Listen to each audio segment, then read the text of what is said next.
మనకు సైన్యాధిపతి ఆయన ఉండాలనుకుంటున్నాడు పిల్లలు. ఏమండి, మనకు ఆయన సైన్యాధిపతి ఉంటే ఆయన సైన్యాధిపతి కన్ఫర్మ్ అనుకోండి. ఆ సైన్యం మనమనే విషయం మనకు తెలిసిన తర్వాత నిజంగా ఆలోచించిన పిల్లలు. వీళ్ళు ఒక కంపెనీలో ఉన్నాం, అబ్బా గవర్నమెంట్ కంపెనీ అంటండి, మనం ఎంప్లాయీగా ఉండడం చాలా అద్భుతం కదా, మనకంటే ప్యాకేజ్ బాగా దొరుకుతుంది, వాళ్ళ కంపెనీలో చాలా లక్కీ అండి అనేది మన గురించి మాట్లాడుకుంటారు గవర్నమెంట్ ఎంప్లాయీస్ గురించి.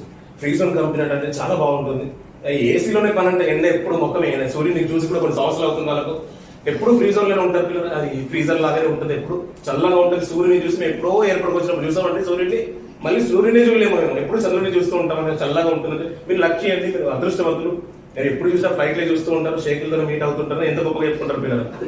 కానీ మన సైన్యాధిపతి ప్రభు అంటారు పిల్లలు, ఆ సైన్యంలో మనం ఉండబోతున్నాం అంటారు.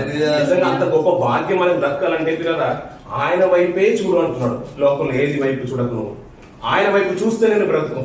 ఎందుకంటే ఆయన వైపు చూస్తేనే ఆ శిలువ యాగాన్ని నీకు స్మరణ తెచ్చుకుంటే ఆయన ఎలా బ్రతుకాడో ఆ మాదిరికమైన జీవితము నువ్వు అలవరుచుకుంటావు, నువ్వు అలవాటు చేసుకుంటావు. ఎందుకంటే నీ కొరకే చనిపోయాడు అంటాడు. ఆ నింద, ఆ బాధ, వేదన అంతా ఇంత కాదు నీ హృదయం నుంచి తొలగిపోదు పిల్లలు. నీ బ్రతుకాలం అంతా కూడా ఆయన శ్రమ పెట్టబడింది మన కొరకే, ఆయన నిందలు మోసింది మన కొరకే.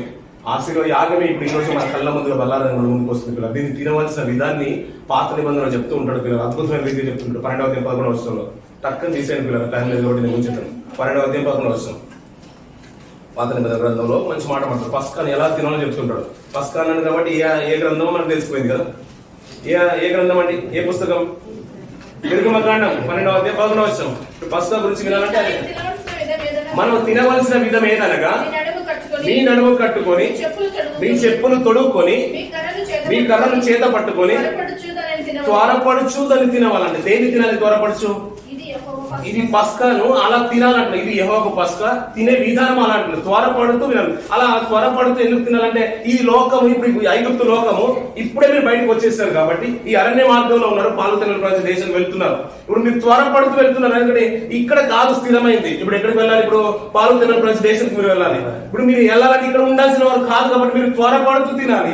ఇది యెహోవాకు పస్కా బలి అన్నాడు. ఇది పాత నిబంధన పస్కా బలి. కొత్త నిబంధన పస్కా బలి, పస్కా పశువుగా సాక్షాత్తు ప్రభువే మన వద్దకు వచ్చాడు కదా.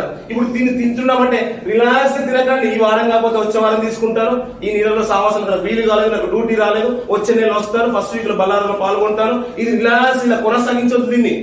ఇప్పుడు తీసుకున్నాం, రేపటి దిన నేను వెళ్ళిపోవాలి ఇక్కడ నుంచి. అతను సైన్యాధిపతి, సేనాధిపతి, సైన్యం నువ్వు ఇక్కడ నుంచి వెళ్ళిపోవడానికి సంసిద్ధం ఉండాలి.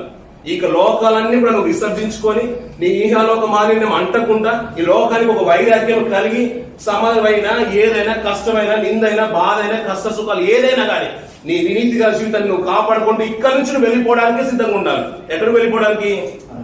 పరలోకంలో